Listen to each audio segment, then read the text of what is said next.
আসসালামু আলাইকুম। বাংলাদেশ বেতার, রংপুর। স্থানীয় খবরে আমন্ত্রণ জানাচ্ছি আতিক মাহমুদ। বিভিন্ন কর্মসূচির মধ্য দিয়ে বিশ্বের অন্যান্য স্থানের মতো দেশে আজ আন্তর্জাতিক নারী দিবস পালিত হচ্ছে। সমাজ ও পরিবারে নারীর কৃতিত্বকে সম্মান ও স্মরণ জানাতে প্রতি বছর এই দিনটি পালন করা হয়। ১৮৫৭ সালে ৮ই মার্চ যুক্তরাষ্ট্রের নিউ ইয়র্কে একটি সুচ কারখানায় নারী শ্রমিকরা দৈনিক শ্রম ১২ ঘণ্টা থেকে কমিয়ে ৮ ঘণ্টা আনা, ন্যায্য মজুরি এবং কর্মক্ষেত্রে সুস্থ ও স্বাস্থ্যকর পরিবেশ নিশ্চিত করার দাবিতে সমাবেশ করলে অনেক নারী নির্যাতিত ও গ্রেপ্তার হন। এ ঘটনার এক শতাব্দীরও বেশি সময় পর ১৯৭৫ সালে জাতিসংঘ ৮ই মার্চকে আন্তর্জাতিক নারী দিবস হিসাবে স্বীকৃতি প্রদান করে। এরপর থেকে দিনটি সারা বিশ্বে একই দিনে পালিত হয়ে আসছে। এবছর দিবসটির প্রতিপাদ্য হচ্ছে অধিকার, সমতা, ক্ষমতায়নের নারী ও কন্যার উন্নয়ন। আন্তর্জাতিক নারী দিবস উপলক্ষে প্রধান উপদেষ্টা অধ্যাপক ডক্টর মোহাম্মদ ইউনূস এক বাণীতে দেশের নারী সমাজকে শুভেচ্ছা জানিয়েছেন। বাণীতে তিনি বলেন, নারীদের সম্ভাবনা ও কর্মদক্ষতাকে উৎপাদনমুখী কাজে সম্পৃক্ত করে উন্নত বাংলাদেশ গড়ার অভীষ্ট লক্ষ্যে অর্জনে অন্তর্বর্তী সরকারের নিরবিচ্ছিন্নভাবে কাজ করে যাচ্ছে।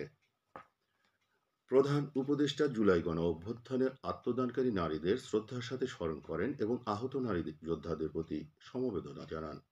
আন্তর্জাতিক নারী দিবস যথাযথ মর্যাদা উদযাপন উপলক্ষে মহিলা ও শিশু বিষয়ক মন্ত্রণালয়, বিভিন্ন রাজনৈতিক দল, শ্রমিক সংগঠন ও সংস্থা নানা কর্মসূচি গ্রহণ করেছে। দিবসটি উপলক্ষে রংপুর জেলা প্রশাসন ও মহিলা বিষয়ক অধিদপ্তর জেলা কালেক্টরেট কার্যালয়ে আলোচনা সভার আয়োজন করেছে। এখন জেলা কালেক্টরেট সম্মেলন কক্ষে আয়োজিত সেলাই মেশিন বিতরণ অনুষ্ঠানে প্রধান অতিথি রয়েছেন বিভাগীয় কমিশনার মোহাম্মদ শহীদুল ইসলাম। জেলা ডেপুটি কমিশনার মোহাম্মদ রবিউল ফয়সালের সভাপতিত্বে বিশেষ অতিথি হিসেবে উপস্থিত রয়েছেন পুলিশের রংপুর রেঞ্জের DIG Mohammad Aminul Islam, metropolitan police commissioner Mohammad Majid Ali ও পুলিশ সুপার আবু সাইদ।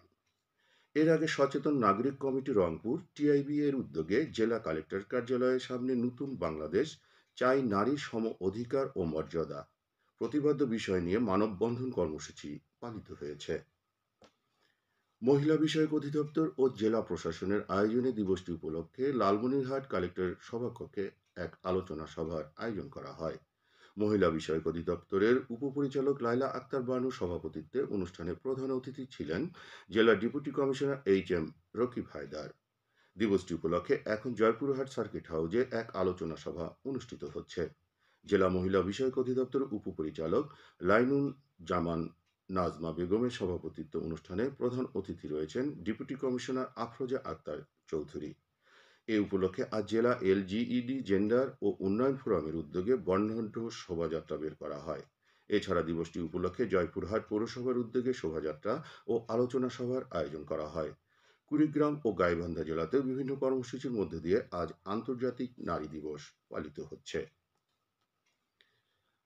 আজ রংপুর নগরীর 10টি স্থানে নির্ধারিত মূল্যে টিসিবি পণ্য, চিনি, তেল, ডাল, বুট ও খেজুর বিক্রি করা হচ্ছে।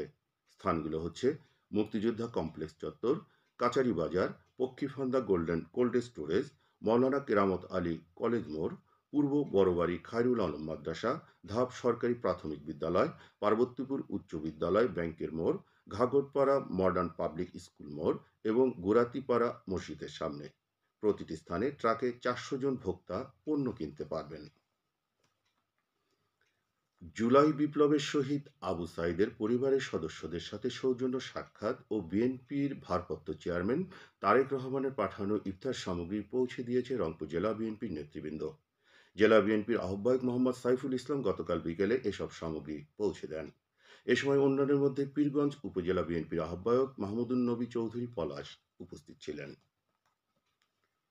কুড়িগ্রামের ফুলবাড়ীতে জেলা প্রশাসন ও পরিবেশ অধিদপ্তরের উদ্যোগে গতকাল 5টি অবৈধ ইটভাটায় অভিযান পরিচালিত হয়েছে। অভিযানকালে পরিবেশের ছাড়পত্র, লাইসেন্স ছাড়াই দীর্ঘদিন ধরে পরিচালিত ইটভাটাগুলো এক্সভেটরে দিয়ে সম্পূর্ণ গুঁড়িয়ে দেওয়া হয়।